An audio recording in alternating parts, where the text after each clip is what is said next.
आज हम बात करने वाले हैं एक्यूट किडनी इंजरी के बारे में। ये एक ऐसी कंडीशन है जिसमें किडनीज का फंक्शन सडनली रुकने लगता है, जैसे पानी का प्यूरिफायर जो एकदम से जाम हो जाए। इमेजिन करो आप इमरजेंसी में ड्यूटी पे हो और एक पेशेंट आता है जिसका यूरिन रुक गया है, स्वेलिंग हो रही है और वो थका हुआ लग रहा है। कैसे उसकी जान बचाओगे? मैं आपको स्टेप बाय स्टेप सिंपल और आसान भाषा में समझाऊंगा, जैसे एक सीनियर डॉक्टर अपने टीम को रियल केस में गाइड करता है। तो चलो शुरू करते हैं। पहले समझते हैं AKI क्या है और सिम्टम्स क्या होते हैं। AKI तब होता है जब किडनीज वेस्ट और एक्स्ट्रा पानी फिल्टर नहीं कर पाते। ये डिहाइड्रेशन, इन्फेक्शन या मेडिसिन जैसे इबुप्रोफेन से हो सकता है। सिम्टम्स में कम यूरिन मतलब ओलिगोयूरिया, स्वेलिंग मतलब एडिमा, फेस या लेग में नोशिया, थकान और ब्लड प्रेशर बढ़ना शामिल है। चेक करो यूरिन आउटपुट, अगर less than 400 ml per day या 0.5 ml per kg per our 6 our तक तो रेड फ्लैग। ब्लड टेस्ट करवाओ, सीरिन क्रिएटिन ग्रेटर देन 1.5 mg पर DL या 0.3 mg पर DL से ज्यादा 48 आवर्स में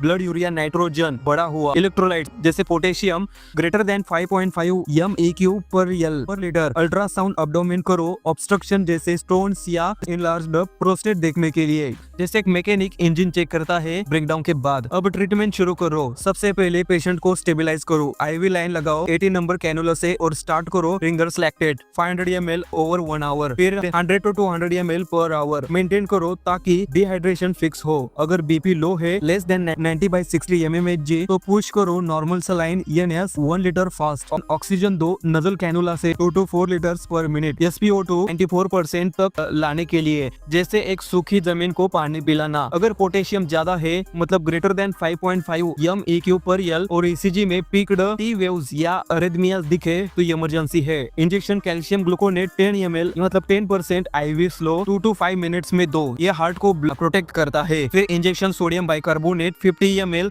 7.5% IV दो एसिडोसिस करेक्ट करने के लिए। ग्लूकोज इंसुलिन थेरेपी शुरू करो, 10 ml units regular insulin in 50 ml 50% dextrose IV over 30 minutes. ये पोटेशियम को सेल्स में शिफ्ट करता है। अगर severe hyperkalaemia greater than 6.5 MEQ per L तो इंजेक्शन साल्बुटामोल 5 mg नेबुलाइजेशन दो एक्स्ट्रा हेल्प के लिए, ये जैसे इमरजेंसी ब्रेक लगाना है ट्रेन को। फ्लूइड ओवरलोड अगर हो, स्वेलिंग, ब्रीथलेसनेस तो injection furosemide 20 to 40 mg IV slow दो, फिर 40 to 80 mg IV every 6 to 8 hours SOS। ये यूरिन आउटपुट बढ़ाता है, लेकिन BP और इलेक्ट्रोलाइट्स मॉनिटर करो। अगर यूरिन नहीं आ रहा और क्रिएटिन ग्रेटर देन 5 mg पर DL तो डायलिसिस प्लान करो, हीमोडायलिसिस या पेरिटोनियल डायलिसिस से नेफ्रोलॉजिस्ट के साथ कंसल्ट करके। इन्फेक्शन अगर है, फीवर, पस तो इंजेक्शन सेप्ट्रेक्सोन 1 ग्राम IV एवरी 12 आवर्स स्टार्ट करो। कल्चर सेंसिटिविटी के बाद एडजस्ट करो। इंजेक्शन पिप्रासिलिन टैजोबैक्टम 4.5 ग्राम IV 8 आवर्स भी दे सकते हो सीवियर केसेस में। ये बैक्टीरिया को मारने का काम करते हैं,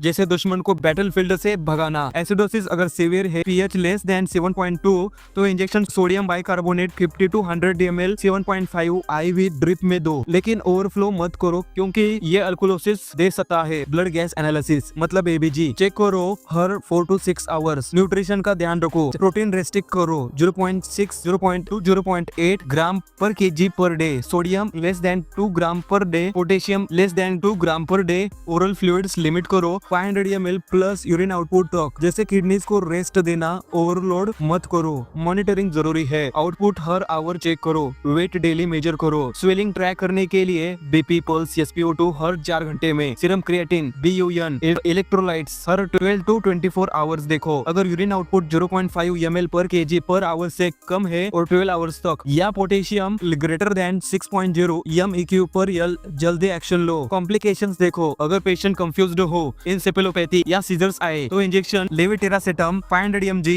IV ओवर 5 मिनट्स दो, फिर 250 to 500 mg PD मेंटेन। ये ब्रेन को स्टेबलाइज करता है। हार्ट फेल्योर या पल्मोनरी एडिमा के लिए चेस्ट एक्सरे और injection nitroglycerine injection NTG 5 mcg पर मिनट IV ड्रिप शुरू करो। रिकवरी में जब क्रिएटिन नॉर्मल होने लगे, फ्लूइड्स और डाइट ग्रेजुअली बढ़ाओ। पेशेंट को एजुकेट करो, ज्यादा पानी पीने से बचना, मेडिसिन जैसे NSAIDs अवॉइड करना और रेगुलर फॉलोअप जैसे एक प्लांट को फिर से हेल्दी बनाना। दोस्तों, ये था एक्यूट किडनी इंजरी का पूरा रेस्क्यू प्लान। हर केस अलग हो सकता है, तो डॉक्टर से कंसल्ट जरूरी है। उम्मीद है ये वीडियो आपको पसंद आया। अगर हाँ तो वीडियो को लाइक करो, दोस्तों के साथ शेयर करो और ऐसे वीडियो देखने के लिए the clinic club Hindi channel को सब्सक्राइब करना। मिलते हैं नेक्स्ट वीडियो में, तब तक के लिए बाय।